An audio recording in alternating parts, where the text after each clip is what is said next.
Hi, I'm Alan Altshuld. You may remember me from this Pummit. No, let me start that again. Hi, I'm Alan Altshuld. You may remember me from. I do that again. One more time. Hi, I'm Alan Altshuld. You may remember me as Pummit and Uranic from The Next Generation, and the Takarian Sandalmaker and Loomis from Voyager. You're listening to Trek Untold.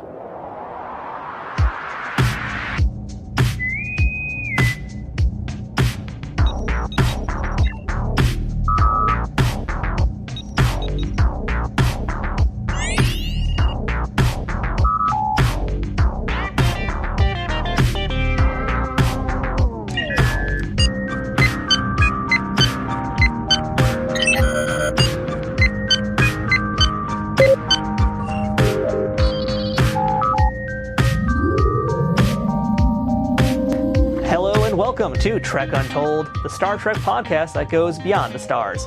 I'm your host, Matthew Kaplowitz. Our guest this week is someone whose face you've seen a lot over the last few decades on television, but you might not be able to figure out why.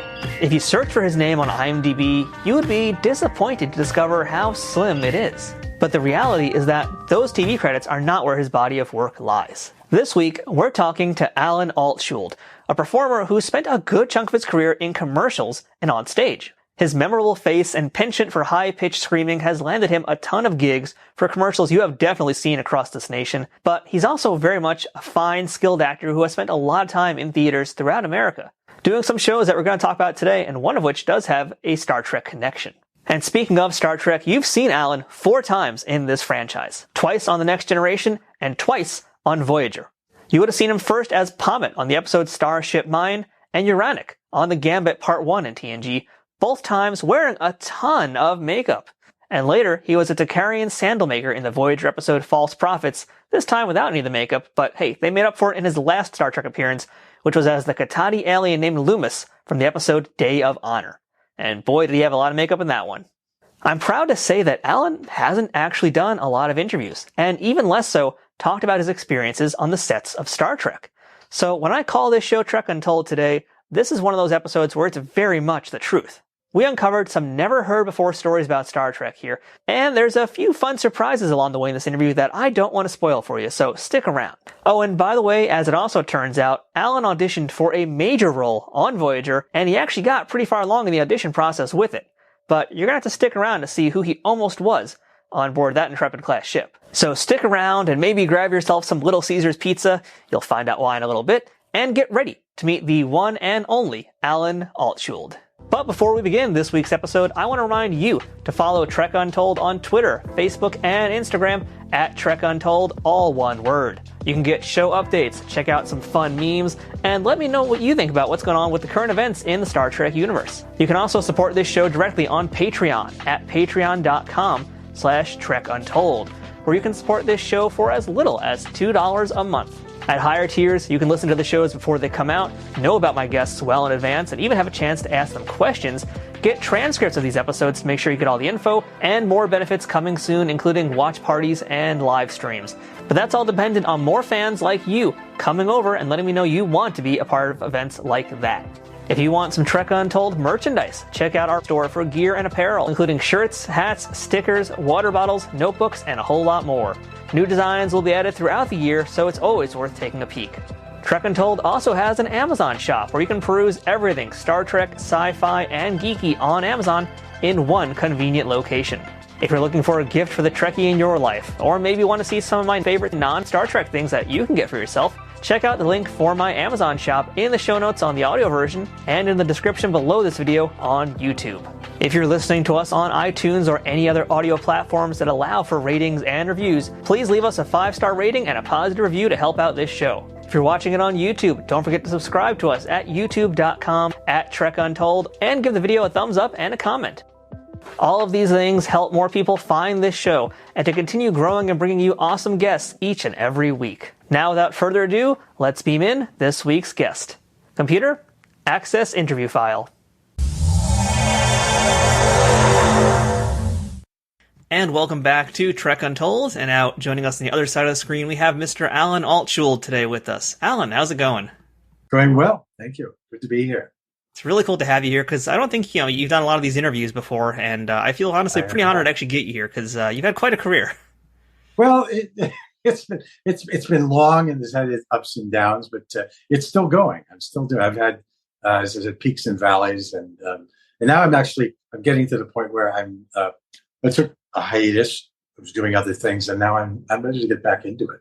All right, well, I'm very excited to kind of run down the career path, the career journey of Alan Altshuld today, which of course ties into Star Trek, and that's where we're going to kind of kick this off a little bit. And I'd like to ask you, Alan, what's your earliest memory of Star Trek? Did you grow up watching it as a kid? I watched it. I watched some of it. I don't know. I don't think I watched it a lot, but I was aware of it, and I did watch it occasionally. And I think I didn't really pay much attention to it until I was in a theater company in Los Angeles, and two of the members were. One of them was Judy Leavitt. The other one was her husband, Walter Koenig. And they are now longtime friends of mine, and so that's when I had my close encounter with Star Trek. So, well, I got to press you right there because I got to ask you about that working with Walter Koenig and his wife. So, tell me a little bit about it. What was the show you guys worked on together? Well, we were in a theater company together, and so and Walter wasn't doing any plays at that time. He was helping to produce, and I actually produced a play that he directed. Many years ago. I can't remember what the name of it was, but his wife and I did. We did traveling shows with a troupe called the LA Troupe, and we did shortened versions of classical plays that fit into a class period. So the students had studied the whatever play we were going to do, and Judy and I did several plays together. That's really cool. I actually had Walter on this show some time ago, in fact. Oh, great. We talked a little bit about some theater work also, because he did actually a show with Mark Lenard. He did Waiting for Godot. Mark Lenard, I believe it was Waiting for Godot. And, I always feel like Walter is such like an actor's actor, but because of what happened on Star Trek and just, I guess, getting typecast and his relationship with the sci-fi world and coming to terms with what he was in that world, he really never got the chance to, like, really flex his muscles the way he deserved to. No, it was a wonderful man. Back on the shelf here, I have his book right there, Warp Factors, right there, which I enjoy because you think you know somebody and then you read their autobiography and you learn a whole lot more. Yeah, that's really cool. I didn't know that, so I'm glad we got to right off the bat we got to learn a little Star Trek connection. That's really awesome. Right. So, all right, Alan, let's dig a little into the past now of your journey, and let's talk about your secret origin story. So, can you tell us where you were born, who your parents were, and what they did? And what little Alan wanted to be when he grew up? Oh my goodness! I was born in Cleveland, Ohio, and grew up in the eastern suburb of Mayfield Heights. And my dad was in the restaurant business. He was mostly a deli man, and so we always had good corned beef and pastrami and all that. And so I grew up with the kosher deli in Cleveland, Ohio. Yes. Wow. It wasn't kosher, but kosher style. Kosher style, yeah. And he shared the space with a bakery, which was my favorite. It's like the smell of fresh bread and fresh pastries. And I used to get, as a kid, just remember staring at the cases and all these desserts, just sugar laden and salivating. And I used to get taste of everything. It was a great experience. And my mom was... she was a mother mostly. She was a housewife, but then she went on to work in retail. She loved people. She loved selling clothes. So she sold women's clothing for many years. My parents, the year that I graduated college was the year my sister graduated high school, 1976, and they moved. They left after having been born and raised, both of them in Cleveland, Ohio. They moved to California. I think they thought they were done with the winters, the snow. They just had it. And my brother was already off and exploring the West. So we all wound up on the same side of the country, which is kind of what they wanted. And I studied, well, what I wanted to do, back to your question, I was writing and producing plays as a kid. We did them in the backyard. we did them in someone's garage, and we had concessions. We would sell candy and popcorn and all that stuff. But I always wanted to be an actor. I mean, I thought I wanted to be a concert pianist, but I gave that up because it was just too limiting to be sitting at a keyboard for the rest of my life. But I played the head munchkin in The Wizard of Oz in kindergarten, and that's when the bug bit. So the rest Star is born on the Yellow Brick Road. Right, and I went on. High school. I was the quintessential guy who got all the big roles in high school, playing old men. It wasn't until I got much older that I started playing younger men. So, go figure. And now I've grown into my old age. In fact, I have an audition this afternoon that I'm self-taping. I'm playing grandpas now. So I was going to say, I thought you were playing 20-year-olds now. No. I did that once. I had to play someone younger than myself in a play, and I dyed my hair because they're just starting to get gray at the time. So that was the first time I played younger. Now, did you go to school for performing arts once you got through with high school? I did. I after high school, I went to Ohio University, which at the time was a member of the professional actor training programs, which were, I'm not sure if they exist anymore, but had an amazing professor there, Bob Hobbs, and it was very intense. I unfortunately only got to work with him for a year because he transferred to Washington University in the University of Washington in Seattle, and it was too far for me to leave Ohio. But I got amazing training there, doing everything. It was very intense. We did all kinds of tap, ballet, modern dance. We had fencing, dialects, voice work, singing. There was nothing that was left. And on our holidays, we were expected to go to New York to learn how to function in the city, how to ride the subways, how to audition in the city. Not that we were going to get jobs, but just to ready us for. So a lot of training is just the acting work, but this was also practical, how to live as an actor. I think that's really fascinating because, I went to art school, I did the art school experience, and I kind of know, one of my things was there wasn't really a lot of that practical stuff. We had like one or two teachers in my senior year that were telling us things, and some of them were useful.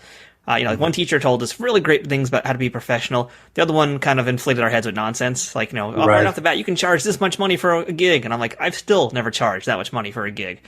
So it's really cool that you actually got like real world experience as part of that. Yeah. The first day of class was something he called the New York audition.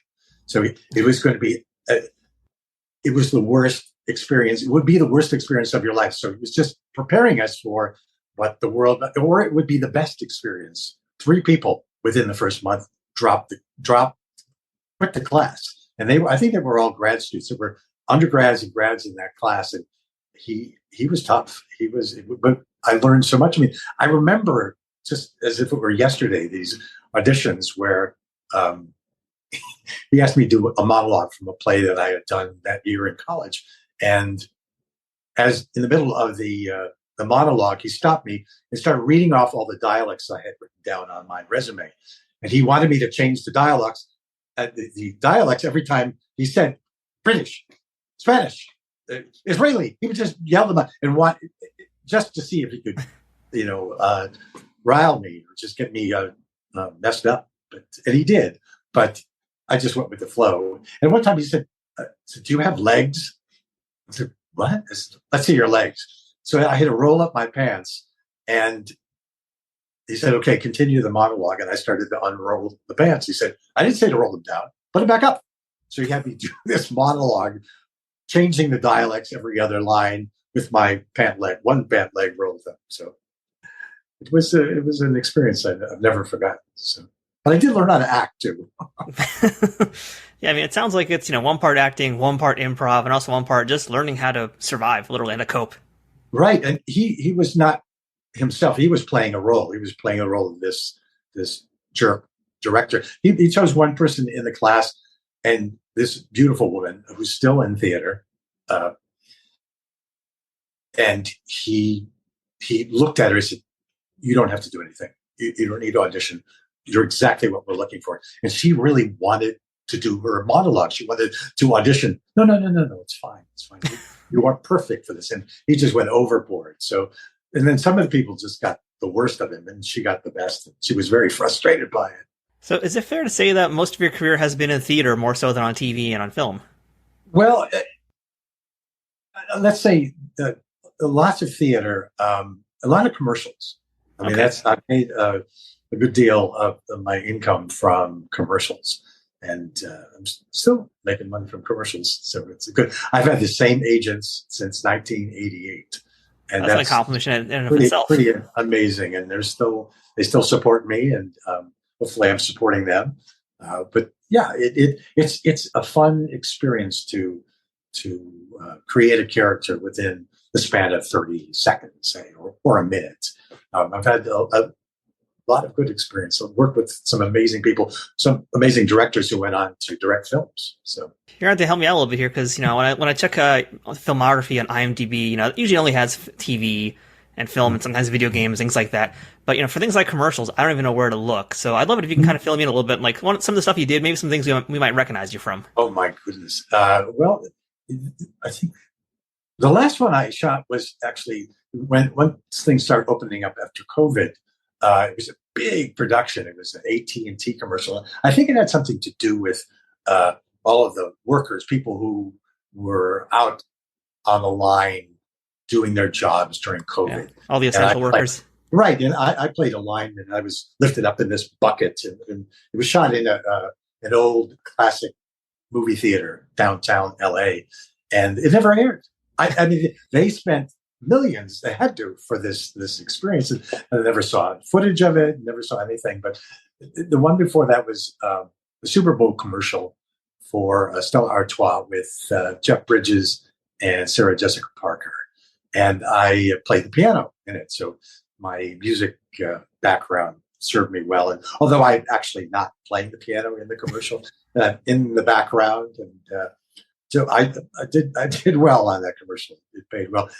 My first big commercial was soon after I got to LA, was for Little Caesars Pizza.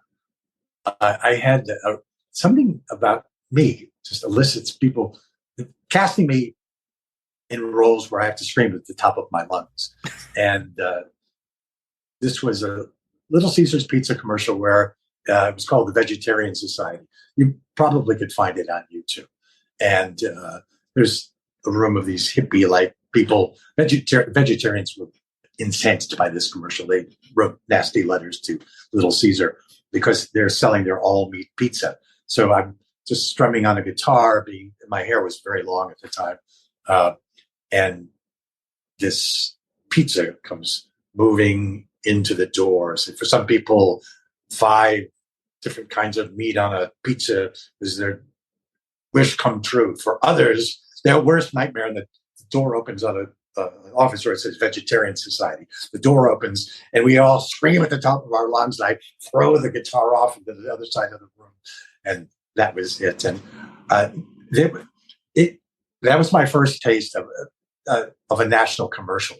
People recognizing me on the street, and also lots of money coming in the mail. I was out here from New York because I was living in New York and was subletting my apartment, not knowing whether I was going to move out here. And I was living with my parents at the time. And my dad got a kick out of these fat envelopes coming with all the residuals. And in those days, you could make big bucks. Nowadays, it's not so much. Everything has been splintered into new media and so on. So it was good. It was fun, and and then I said, okay, I'm staying, and my commercial career kind of took off. Yeah, I kind of wonder, because you talked about a little bit of your upbringing, and I see there's a menorah in the background also that you have there, and you mentioned a lot of the roles have been, certain type where it's you screaming or whatever, and I wonder, how much that plays into, perhaps a Jewish stereotype of, the nebbish or the schmender kind of character that's usually portrayed, Is that something you feel like you faced? I think that probably, the character, and I know it's going to come up in Baywatch, is another scene where we're in the cave and I scream at the top of my lungs. And one of my demo reels, was a series of me screaming at the top of my lungs. It's not a sizzle reel; it's a scream reel. Yes.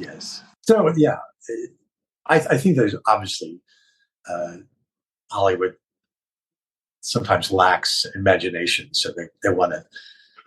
They hire you for what you look like, obviously, and I don't care. I did actually after I did do a movie with before I came out here with Woody Allen, and I had several lines in it that were eventually cut, and which I didn't know about. I remember watching this, when it first Radio Days first came out. I was watching because I knew when the scene was going to happen, and I saw myself on the left side of the screen from the audience, walking across, and then it was cut. The lines that I had were no longer in. Woody Allen often writes and shoots lots of stuff, and then he edits down, and he became the narrator. So the lines that I had were going to introduce the next scene, and there was a great physical comedy bit that we had, throwing things and hitting people, and all gone. I never saw it, never will. But that was after I did my first movie when I had a speaking line, which was The Money Pit. Yeah, let's talk about The Money Pit, in fact, because that's with Tom Hanks and Shelley Long, and your scene is, in fact, with Tom Hanks. You're the Volkswagen Beetle that's covered in lights. You're the driver of that car. Yes. I was a nervous wreck, I have to say. I auditioned for Richard Benjamin, the director, and I was nervous with that, but it was one line. I said, they testing missiles there or what? And it was a running joke throughout the film. Not particularly successful, but shooting with Tom was very calming for me. He was very grounded and friendly, and he has his Cleveland experience where he worked at the Great Lakes Shakespeare Festival. So he shared with me the story about how and I'm sure he's talked about it in interviews, about how he grew up as an actor in Cleveland on the stage there doing Shakespeare. So, but I was a wreck because I had to drive this vehicle, stick shift, which I was not very good at. And I had to come around the corner, and I couldn't see because the lights were off. They didn't want the lights showing into the camera. It was Gordon Willis behind the camera, which was amazing. And Richard Benjamin on the walkie-talkie telling me what to do, when to do it. And we had some false starts, and it was difficult. But Tom, really, he helped me through that whole thing. I can't thank him enough. I mean, it seemed like a rough shoot just based on the fact that it's nighttime. You can't see anything. It's pretty apparent that you really can't see anything. And the lights are shooting right directly in my face. So yeah, and it's the first big movie. I mean, it's not just that it's intimidating. It's also the fact that you were just literally covered in lights. Plus, let's not forget there's glare probably from your Volkswagen Beetle with all the bulbs on it. And not only that actually wasn't so bad. The generator for the lights was in the back seat. And so it was making so much noise I couldn't even think. And they did it in 2 shots anyhow. So we drove up the driveway, and then they cut. And then we shot the scene where Tom gets out of the car, and I say, the line, they testing missiles here or what? So, and not many people know this, but I knew it the second I saw the film. Because it's an outdoor shoot, it's at night, there's noise. It was looped. Somebody else looped my line. So my first line in the movie was actually not me speaking. I mean, my mouth is moving, and they did a good job of doing it, but it wasn't me. I still get residuals. I think I gross about $15 a year now still. So from Universal, which is right down the street from here. Well, for all our audience people that are listening right now, go ahead and go rent or buy on Amazon or wherever. go ahead and get The Money Pit, and let's get that up to $20 this year. How about that? All over the world, yes. But, yeah, anyhow. Now, you already mentioned also that you did an episode of Baywatch, which has the incredibly long title of K-Gas, the Groove Yard of Solid Gold. Yes. And you were Basil Frankakos, or Frankenkos. Nobody knew how to pronounce the name, and so I just said, "Okay, this is it. This is my character. This is how we're going to say the name." And for the audition, they wanted some funny dialect, and I came up with this pseudo Eastern European thing that they all laughed at, and so that. people who auditioned for it had to apparently. I have to tell you that a high school friend of mine was a producer and writer on the show, and he called me in for the audition, but did not tell any of the producers that he knew me. So I got it on my own, fair and square. But I remember talking. I can't. The dialect was. I can't do it right now. It'll come to me. But I remember it was a fun shoot because we got to work on a different beach every day. So all up and down the coast from Santa Monica all the way up to Leo Carrillo, which is right on the border of Ventura County. So it was beautiful and fun. It was a lot of laughs. And I'm quite jealous that you got to be tied up with Pamela Anderson. I mean, that's a story. Pamela Anderson and David Charvet. He was there too. He's not as important, but yeah, go ahead. And the three of us, they were setting up lights, or they were waiting for the lights to shift. We were in this cave. So we had a lot of time to kill. So I don't know who started it, but we started singing Motown songs. So the three of us were just kind of rocking out and singing, and we had a great time. She was fun to work with, and so was the Hoff. It was a lot of fun too. We had some laughs during our scene, so it was fun. I enjoyed. I think I've enjoyed everything I've done so far. The good, the bad, and the ugly. Trek Untold will return momentarily. Trek Untold is sponsored by Triple Fiction Productions. Celebrating 15 years in business in 2023, TFP creates 3D printed Star Trek and sci-fi inspired items that fit into any collection. Whether you're a cosplayer who wants a Starfleet phaser, a Bajoran tricorder, or a Klingon dagger, or a toy collector looking for that special accessory or diorama to make your figures truly stand out, Triple Fiction Productions has exactly what you need. And for you figure fanatics, that includes products that are the perfect size for Galoob, Mego, Playmates, and everything in between. All products are 3D printed in the US, with new designs constantly being updated on their website. Repeat customers can sign up for TFP's loyalty program for free, where the more you order, the more discounts you receive. TFP also has a Pay What You Want section, where clearance or misprinted items are available at a discounted price. Best of all, every product can be shipped worldwide. As a special bonus for listeners of this show, Trek Untold has a special discount code just for you. Enter Untold10 at checkout for 10% off of all orders with no minimum purchase required. That's 10% off using Untold10. To see all of their products, head to triple-fictionproductions.net. Or to stay up to date on their newest products, find them on Twitter, Facebook, and Instagram. Triple Fiction Productions, where something is only impossible until it happens. Hi, I'm Braden. And I'm Connie. We're the hosts of the fun-filled food podcast, Epicurean Unicorn. On Epicurean Unicorn, we converse with food industry professionals. Connie, aren't we food industry professionals? That is what we tell people. Okay, all kidding aside, on Epicurean Unicorn, we bring our combined 40 years of food industry experience directly to you through conversations with other industry professionals. We focus on bringing you inspiring stories and current topics that are affecting the foods you enjoy every day. Plus, there's a lot of fun banter. Only on the episodes without you, Braden. Hey!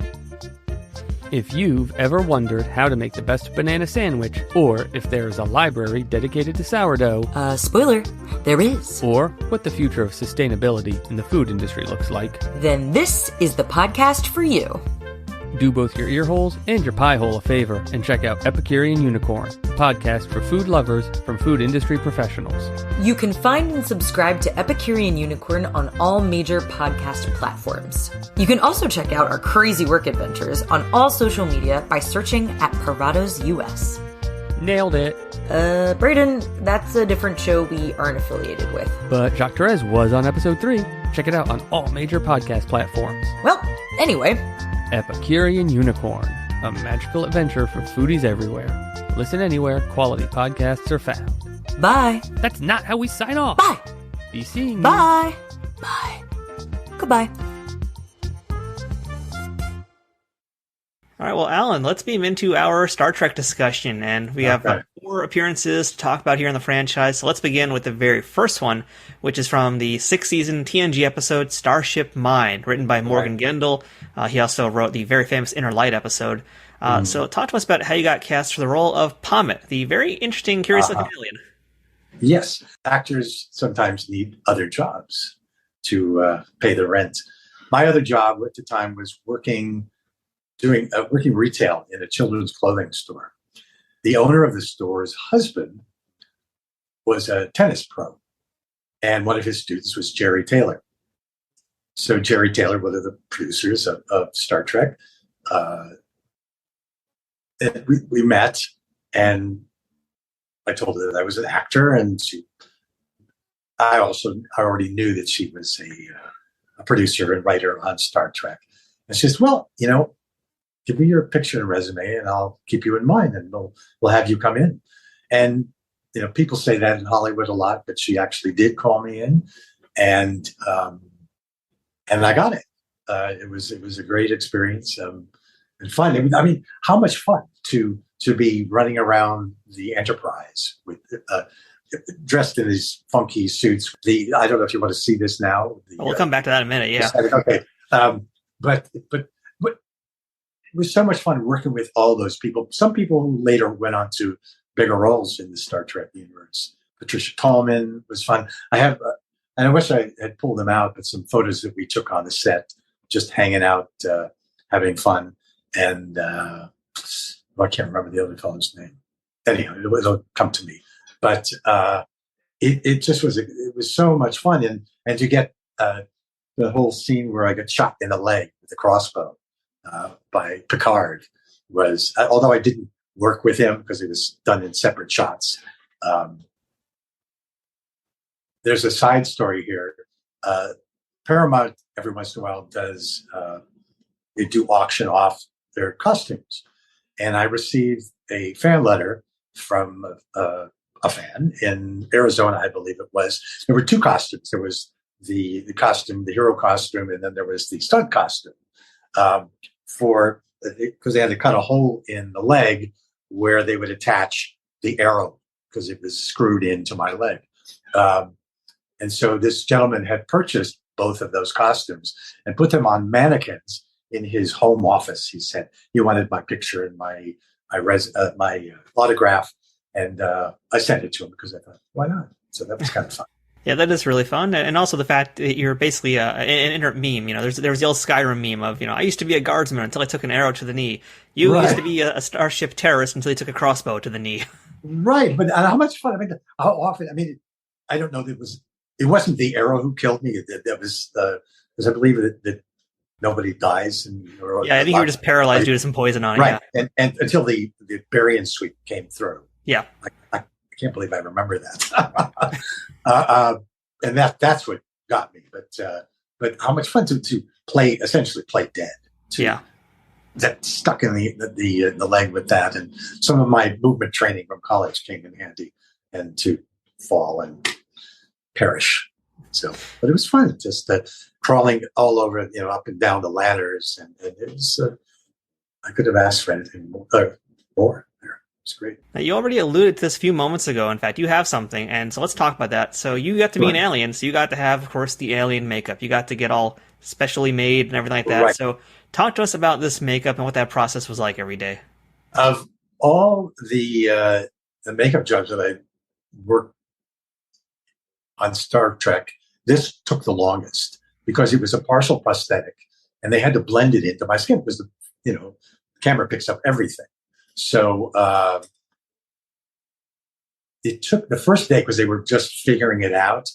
This is after they've done a life mask of me and created this, which I still have, this partial prosthetic with the suction cups.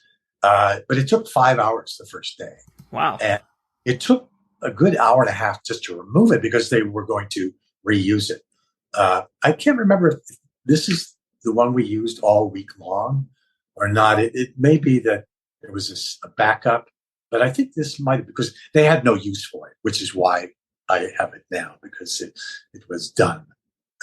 Anyhow, this is the prosthetic piece, and I can put it on my face here, and that's how it fit. And I blended all of that in, and I had these green extensions that were put into my hair, and then the chin piece.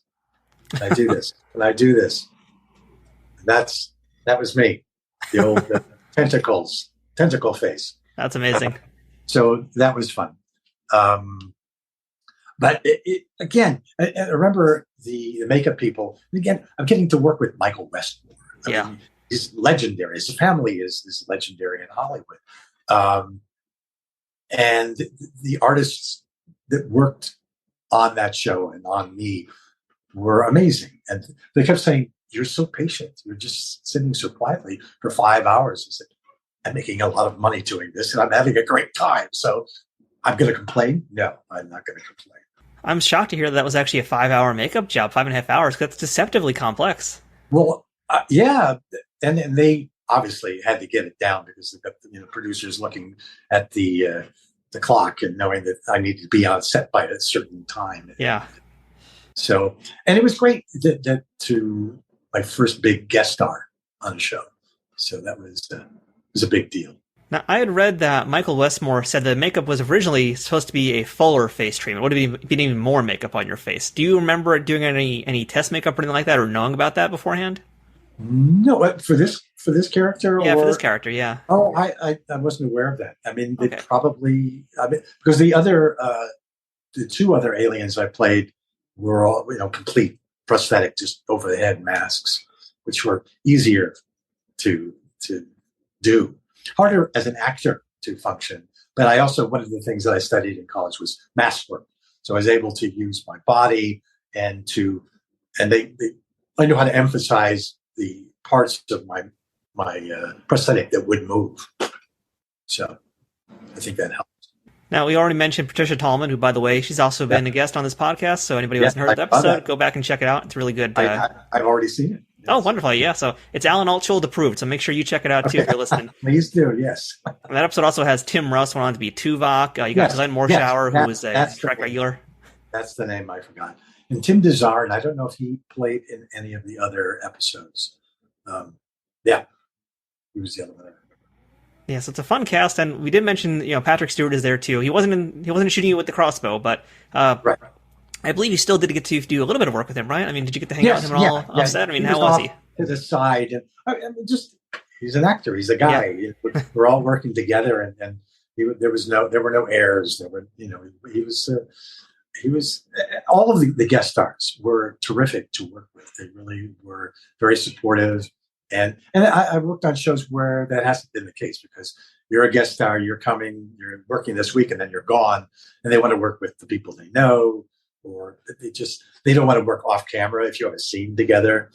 I won't name names, but I think one of the cool things too about this, I would imagine a cool experience for you, is the fact that this entire episode is more or less happening with Picard versus the terrorists on the empty Enterprise. So you're getting to walk around this amazing set, and you're basically having carte blanche because there's not really that many people there, not really that many other actors in that case. Right. So I guess let's take a step backwards for a minute and just say, first time you saw this set, what was that like? Was it anything like you'd seen before? I just got goosebumps thinking about it because because here's this iconic universe that's seen on television, and we're in it. Yeah. We are characters in this. So I think I said earlier, it was like being a kid, just playing on this big toy, and it was just so much fun to be able to do what we did and to play a bad guy too. So now you returned to TNG one season later in the episode Gambit, the first part of Gambit that is, as an alien named Uranic. Now, that must have been a busy day in the makeup chair, just not based on how long it would take, but just the fact that there were so many other folks that day doing a lot of makeup. So, again, let's go back to this makeup process. And you mentioned already that Pommet was pretty long, but how arduous was this one? This was not arduous. Really, not at all? Because, your hair, the hair is, they probably spent more time on the hair than they did on the mask. There's so much, the important part of that character, I think, because you're wearing a mask, is in the eyes. So it didn't take that long. It was pretty quick, which I think, again, the producers we're all for that. It takes much less time to do that. They just have to blend in the area around the eyes and the mouth because Uranic spoke a lot. So so there was a lot of touch-ups going on. The glue is glued to my lips. So that's going to affect the way I speak. And again, the mask training helped. I remember that they had these press-on nails, and I had to eat in that first scene. So I had to pick up the food, and I was afraid that the nail was going to, because I'd never had anything like that on my fingers. But they did the most amazing airbrush job on my fingernails. So they kind of scraped them up to make it kind of gross, and I had to pick up that food and kind of enjoy it. That Uranic was my favorite of all of my characters that I played, and part of that was it was great working with Jonathan Frakes. I mean, he just knows what he's doing. He knows how to add to a scene, and he lifted. I mean, the scene was good to start with, I think, but he made it better. He made me better. So it was a great experience. And then eating food is also a problem because you're eating these funky little things. They're supposed to be food from the future, freeze dried, whatever they were, and with these nails, and then talking and eating, and you can't really eat a lot because you have to say all these lines. But somehow I got through it. Yeah, I was actually looking at the scene, by the way, and I did notice how gently you did pick up that food. But I'm curious I'm trying to figure out what that food actually was. I don't even know if you're going to remember that little tidbit of information. Yeah, if I'm not mistaken, I think they sell them at they're like freeze dried Japanese things, like peas, and it look. I mean, they're a healthier version of it, like a Cheese Whiz or something. Not Cheese Whiz. Not even Cheez-Its, but Cheetos. That's what it is. Okay. But smaller. Everything was very delicate, and but they were kind of crunchy, so that made it more difficult to eat. Worrying about, you have to think of 15,000 things at once. You're about your voice, about the mask, about the nails, about the other actor, about the director, about the camera, the lighting, and so on. So it's hopefully none of that shows. Hopefully, it just character comes through. So. I mean, to me, I like to pay attention to these things because I was looking at it, I was like thinking it's like bagel chips with green beans with sour cream or something. But it's really fascinating, like how sci-fi food is basically just normal everyday food, but they just do different things or juxtapose it next to other foods you wouldn't put it next to, and suddenly it's space food. Right, sure. So yeah, we already mentioned Jonathan Frakes, who also gets to shove you around a little bit in that scene where you had your little snack, which is fun. Yeah, that wasn't. I don't think that was originally in the script. I think we added that, and we had to work on the fight so that he wouldn't break my back because he's a big guy, But we worked it so that my back would be in such a way that it hit the softest part of my back against the wall, and that scene was just very powerful for me as an actor. There was no acting involved; it was just reacting, it was doing what was natural to the scene. That's kind of like one of the biggest things we hear a lot on this show in particular when it comes to actors is reacting versus just reading lines. And, for it to be realistic, you do have to react. And I feel like in the theater world, you can react in a different way because you're also feeding off of the emotions of the audience, what's going on that day, what's going on in your day what's going on in your life rather on that particular day. Whereas TV, it's pretty much, you have 30 minutes, let's get this shot, we got more stuff to do. So, is that a challenge for you, for someone who has done a lot of theater work?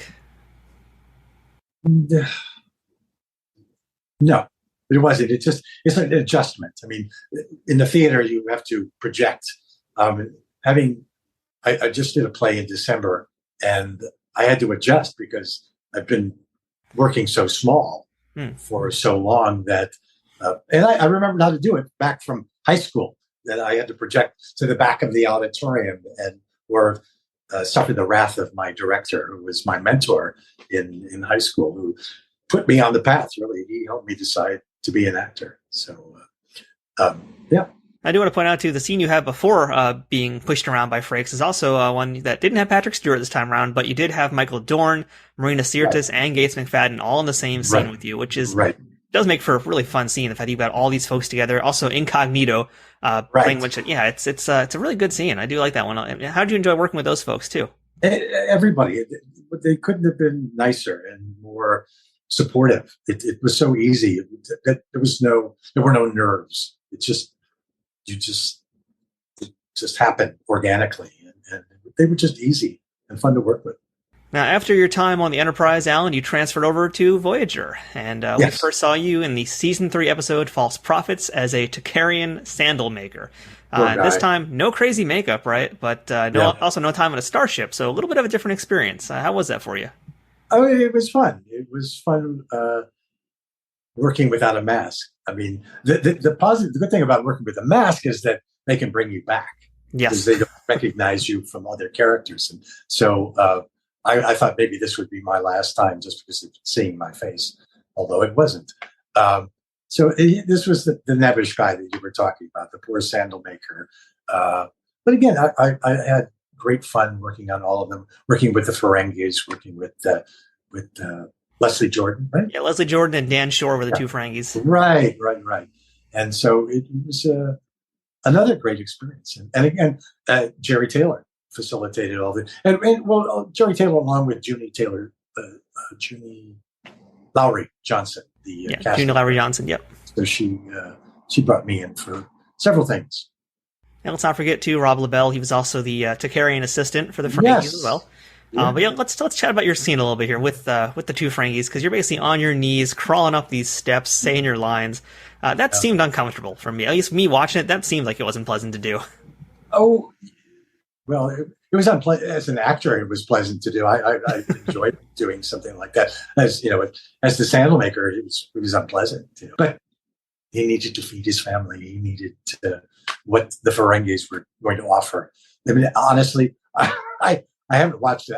I tend not to go back and watch my work after the fact, so I don't remember a lot of that. So, but I'm getting flashes of it coming into my mind. So. Let me see if this refreshes your memory at all. Exploitation begins at home. I know, and everybody, exploitation begins at home. Yes, indeed. Yeah, there you go. I actually want to ask you a little bit too about the Ferengi, and I know you're not like a big Trekkie or anything like that, so I don't know how much you're aware of this, but like many times we've heard comparisons of the Ferengi to Jewish stereotypes. The fact that they're these like money-hungry, big-nose kind of characters. The very negative, horrible stereotypes. And I'm wondering if you have any thoughts or if you've heard that before. I'd never heard that before, but I can see it.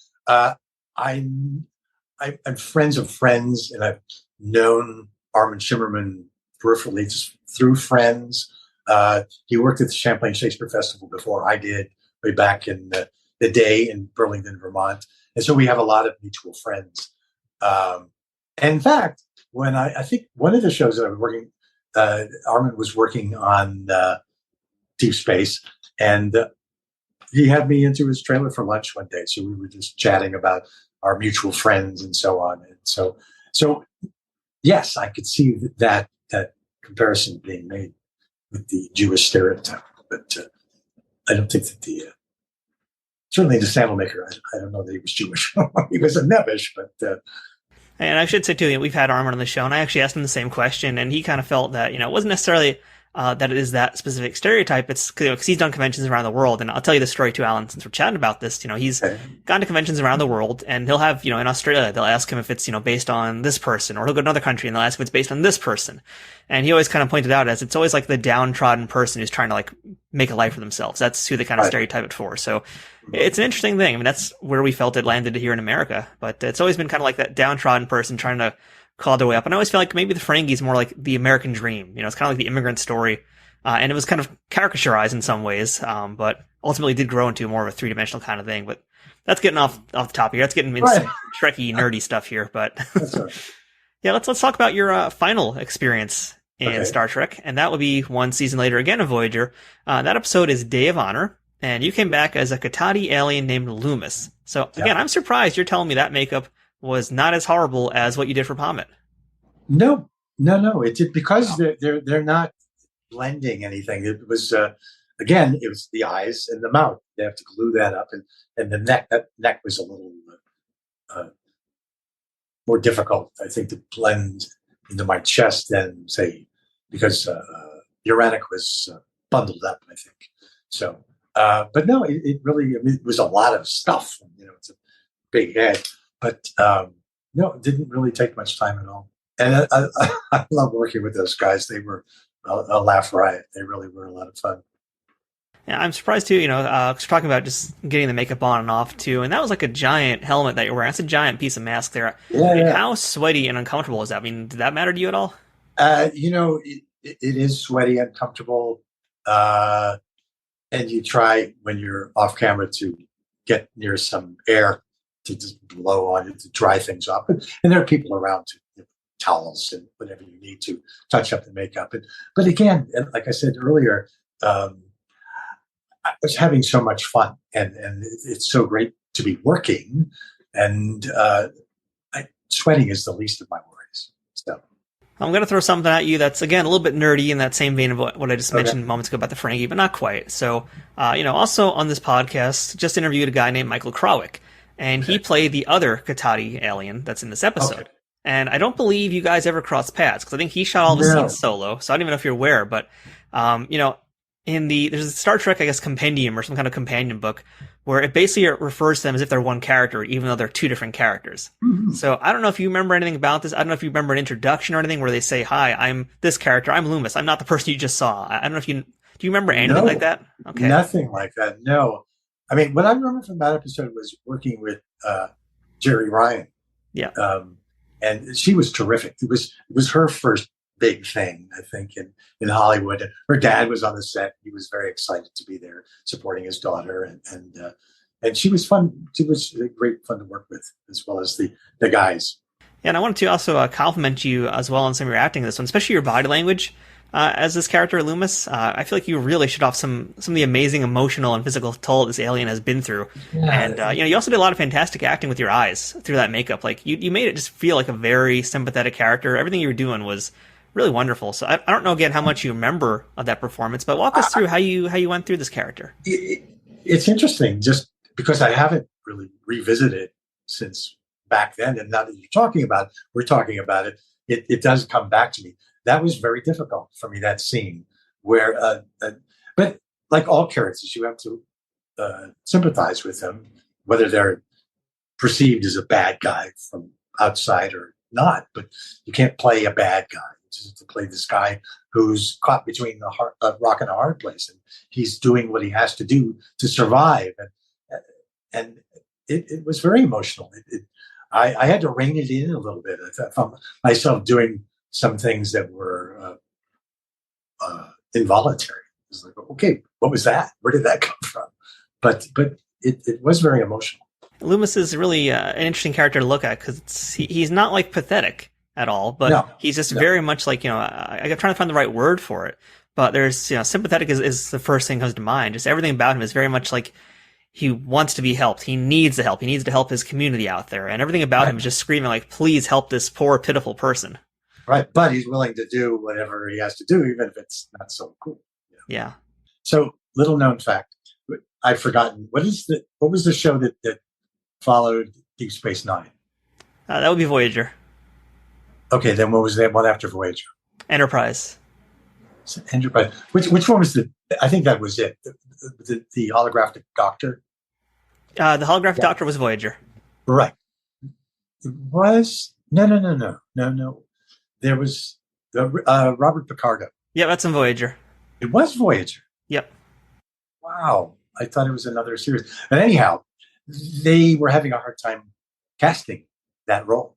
And I went in twice to the producers to read the role. So, I was a nervous wreck, because I'd never read for a series regular. And Jeri Taylor, bless her heart, had me in twice. And so I didn't get it, obviously, but it was a great experience. Did you go back more than once for that role, or was it just kind of like one? Yeah, I went in once, and then a period of time passed. And as I said, I think they were having difficulty finding the right person for that role, because they weren't sure exactly, I think, in the writing, how he would be played. How do you play a hologram? Is he robotic? Is he just a human? And is it a mix of those things? So I think I worked with Junie on that a little bit, and then I don't know, a month later maybe I went in again read for the producers. That's always daunting. You've got a room full of all these people who are deciding your fate, and they're deciding their fate as well. But it was fun. I always said I try to have fun whatever I do. And seeing how Robert Picardo looks, and also just what he did with the role, I can definitely see that being an Alan Altshuld role as well. It's interesting. I had more hair in those days. You did, yeah. So, Alan, what are you doing these days?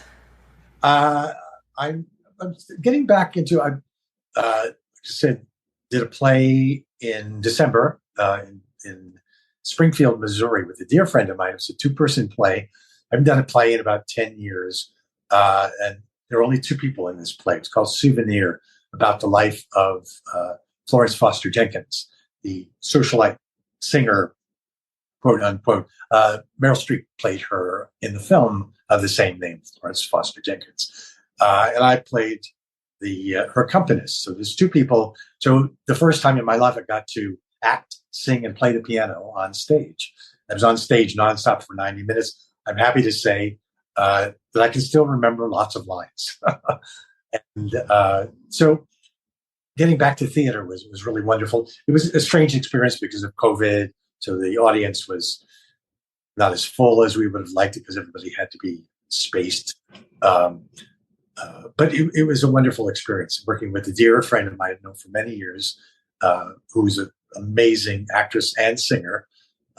She had to sing off key through the whole play, and then all of a sudden at the end, sing beautifully, perfectly, this classical music. And it was good to be back on the boards again. So I'd love to do more theater, and I'm back. I'm doing lots of commercial auditions right now, and it's a numbers game. So the more I do that, I've had several this week, so I'm bound to hit it soon. And I would like to. I've flirted with the idea of rejoining the Star Trek universe, so that could happen. I'm just working on that. And a lot of my friends would say, "Well, why don't you do the conventions?" Yeah, and I've never gotten around to it. And I've talked to someone. Well, talk to so and so, and they'll tell you what to do. And Armin was one of those people, and I never heard back from him. So I said, "Okay, it wasn't meant to be." So it could still happen. And I talked to Walter about it. Walter does them all over the world. Yeah. And I didn't follow up on that. His wife did give me the name of the person who helps him out with that. And I could tell you for sure folks would love to meet you, Alan. They'd love to hear your stories in person. And, the fact that you haven't really done all these conventions either, that makes you a real hot commodity. Right. So you need to jump on that. What? Okay, I will. You've inspired me. I will do that. I believe that, there things come into your life at the perfect time. And you were at the perfect time because, as I said, I haven't done many interviews at all. And it was questioning whether I would do this one. And why not? So I'm getting bold in my old age. Well, as I say at the end of every podcast, fortune favors the bold. So yes. There you go. So, Alan, I want to lightning round you real quick with a few last questions before we wrap things up today. So, okay. All right. You can think as much as you want about these, but you really can't because I'm just going to throw them right at you. So we're going to jump right in now. So, best day on a set and worst day on a set. Oh, gosh. The best day on a set was I did. It was a commercial. Are these supposed to be Star Trek? It can be stage, it can be screen, it can be theater, wherever it was. Goodness gracious! I only remember. I remember what was recent, but there was a moment when I was working with a director on what was it? Spectrum, before they were Spectrum. I can't remember what they were, but I did this character called Tech Teddy, and Tech Teddy was this nebbishy guy who was sent off to fix somebody's dish that wasn't working, and it accidentally went off out into space. And years later, they come back to see Tech Teddy, got a full beard, and he's in this pod, wanting to go back home. And again, it's a commercial, but I so felt this. And I could feel myself getting emotional talking about it now. But the director was just feeding me these lines, and I would just say the lines. It was just like no one else was on set. And this is what an actor loves, just that back and forth. And it was very emotional. And it was I had people come up to me after we shot and said that they were in tears. This is from a commercial, and so it was very moving. And the worst day on a set. Gosh, I know I'm supposed to come at this quickly. Oh gosh, I haven't had. Okay, I missed an entrance in a play in college. It was the day that I found out that I had been accepted into the actor's studio in the program, and all the 2 years before that had been geared toward getting into that studio, and only a handful of people did. And I found out that evening I was doing a play. But I was distracted. It was very distracted. I was talking to somebody in the green room about getting into the studio and how wonderful that was. And the stage managers came running into the green room saying, "Altshuld, on stage now!" And I said, "Oh my God!" And I flew. I had to put on this mask. It was a half mask, me and masks. And I went out on stage. The poor actor, who was a wonderful actor, had to ad-lib and rhyme couplets. And he did, right, for what probably seemed like it, for me, it seemed like forever. And I got on stage and I said my lines.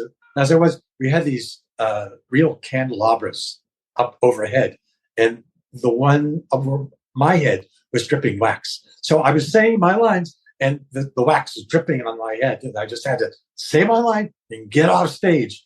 That was one of the worst experiences. I got to admit, that's a pretty horrific story. Yeah, that's a pretty good one. Right.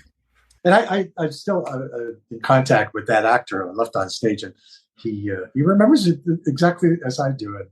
I'm sure he's not going to forget that. No. So how about most challenging role that became the most rewarding for you? That would have to be the play called Anina Variations. And it's adaptation of the last scene from Chekhov's The Seagull, not that Chekhov. Yeah.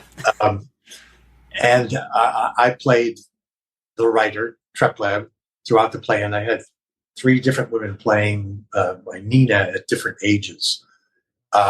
It was a huge role, and it was very difficult, emotionally, physically, and I was persuaded to write the musical score for it as well. So that was nerve-wracking. In fact, I had to cut the music underscoring some of my scenes because it was so distracting to hear my music as this character. So mostly it underscored other people's monologues and whatnot. But it was ultimately one of the most rewarding experiences ever for me. And of course, I'm thinking of a million other things now to replace that one, but another interview. You got to lock in one of them, right? It's the best one of the day, basically, right? Right. That's what you get today. So how about most valuable piece of advice that someone told you, whether it be about life or about acting, that you still hold on to and think about today? My father used to say, apply yourself. You have to apply yourself. And as a kid, I didn't know what that meant. And as an adult, now I know. And so I hear my father's voice saying, just have to apply yourself. If you do, then things happen. When you do apply yourself, when you put your brain in the right place and you believe in what you do and what you want to do, what brings you joy, which is why I'm still an actor. There's nothing else that brings me joy like it does. Great answer. Now, last thing for today, Alan. What is the best thing about being a part of the Star Trek universe? That so many people are touched by it, and so many people follow it still after all these years. And on a low level, it's nice to still get residuals from all of these places around the world. But just the people, and I get lovely fan mail from all around the world. People are so thoughtful, and they write these long, and they send me photographs to either keep or to autograph and send back to them. And I try to do that as much as possible. So that it's the fans, I think. Well, Alan, thank you so much for sharing all your stories today, not just about Star Trek, but about everything else you do, letting us get to know you a lot better. Because again, as you mentioned, and I've mentioned, I know you haven't done a lot of these, and I'm honestly very appreciative and grateful that you were willing to do this with me. I know you were a little trepidatious because it's a Star Trek show. Who knows what the hell I'm going to ask? But thank you for. Thank you. It was much easier than I thought it would be. So, and you did that so. And my goal is 2023 Alan Altshuld at the Star Trek Las Vegas mission event. Okay, why not? I'll see if Walter's going. Let's see if we can go together. Carpool, yeah, why not? Thursday, we could do it. We'll fly. Well, thank you, Alan. Thank you, Matthew. Bye-bye. That's it for this week's episode of Trek Untold. Until next time, don't forget to follow us on Twitter, Instagram, and Facebook at Trek Untold, all one word. If you'd like to directly support this podcast, please consider becoming a Patreon supporter over on patreon.com/TrekUntold, which gives you access to some great perks that can't be beat.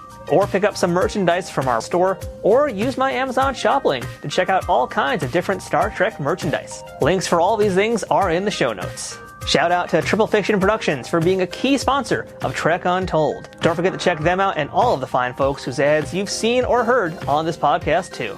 If you have any questions, feedback, or comments for the show, or would like to suggest a guest or discuss sponsorship options for any of these episodes in the future, send me a message at trekuntold@gmail.com. I hope to see you here again as we uncover more untold stories from Star Trek and beyond, and get to know even more amazing people who have contributed to this ever-expanding universe.